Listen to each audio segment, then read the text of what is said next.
हर खबर पर आपकी नजर बेताब समाचार।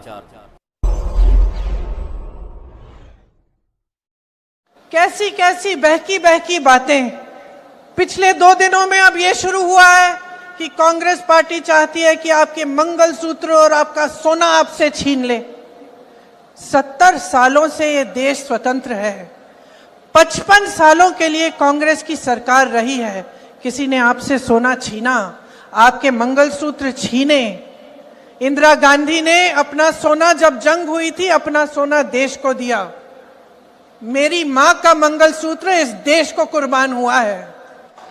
सच्चाई ये है कि ये लोग महिलाओं का संघर्ष नहीं समझ सकते।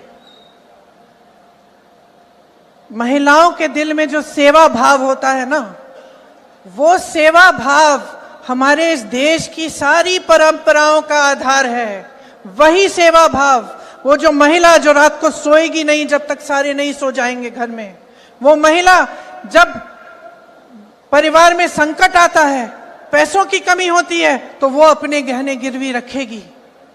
वो भूखी सोएगी लेकिन किसी और को भूखा नहीं सोने देगी। उसका संघर्ष ये लोग नहीं जानते।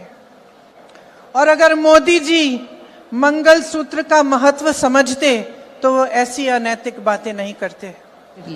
किसान पर कर्ज चढ़ता है तो उसकी पत्नी अपने मंगलसूत्र को गिरवी रखती है। बच्चों की शादी होती है या दवाई की जरूरत होती है तो महिलाएं अपने गहने गिरवी रखती हैं। ये बात ये लोग नहीं समझते।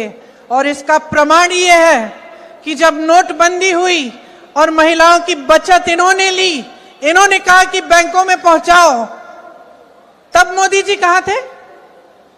तब मोदी जी क्या कह रहे थे? ले रहे थे आपसे।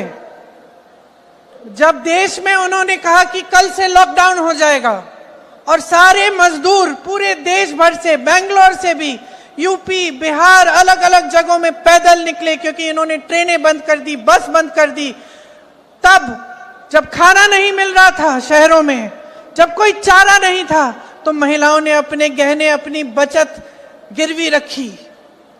तब मोदी जी कहां थे?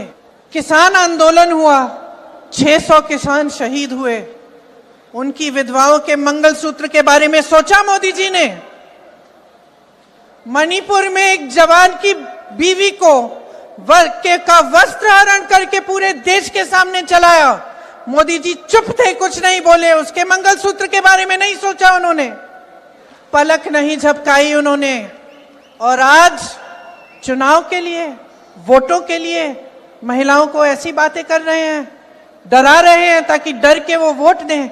शर्म आनी चाहिए उनको, शर्म आनी चाहिए। अगर इस देश की महिलाओं के मंगलसूत्र की परवाह होती तो उनके बेटों को आप रोजगार दिलवाते, तो महंगाई कम करते, छात्रों को शिक्षा की सुविधा देते, देश की बेटियों को अपने पैरों पे खड़े होने का काम कराते। देश हैरानी से देख रहा है।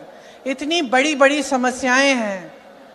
आप यहाँ बैठी हैं, मैं जानती हूँ यहाँ से जाएंगी, देर हो रही है, काफी महिलाएं चली भी गई हैं क्योंकि घर जाना है, काम करना है, बहुत देर हो गई है, खाना पकाना है, लोगों को देखना है, चाहे आप जॉब कर रही हैं, कुछ भी कर रही हैं।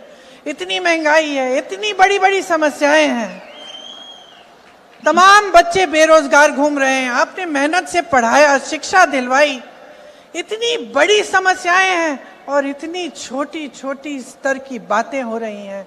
सारे नेता भाजपा के आपके सामने आकर ऐसी अजीब अजीब सी बातें कर रहे हैं, झूठ बोल रहे हैं दिन रात। सोचते हैं कि आप देखेंगे नहीं, आप पढ़ेंगे नहीं कि कौन सी पार्टी क्या कह रही है, क्या हो रहा है आपके आंखों के सामने। आप तय करिए, ये आपका चुनाव है। कितने चुनाव हिंदू मुस्लिम, हिंदू मुस्लिम, हिंदू मुस्लिम करके आप लड़वाएंगे? आप तय करिए। और आप क्या ये चुनाव महंगाई, बेरोजगारी, शिक्षा, स्वास्थ्य पे नहीं लड़ाना चाहते? आप तय करिए, आपको कैसी राजनीति चाहिए? नैतिक राजनीति कि नाटक की राजनीति? सत्ता की राजनीति कि सत्य की राजनीति? परोपकार चाहिए आपको या अहंकार चाहिए? ये तय करिए, क्योंकि अब समय आ गया है कि अगर आप गहराई से नहीं सोचेंगे, आप जागोगे नहीं, तो ये देश खाई में चले जाएगा।